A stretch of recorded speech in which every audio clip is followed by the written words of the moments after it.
Welcome back to the channel. In this video, I'm going to show you how to clear the cache in Google Chrome in 2025. Let's dive right in. First, open your Chrome browser.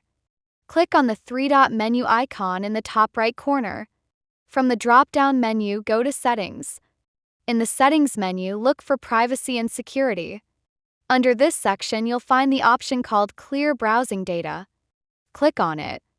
A new window will pop up, giving you several choices. To clear the cache, make sure Cached Images and Files is selected. If you also want to remove your browsing history or cookies, you can check those options too.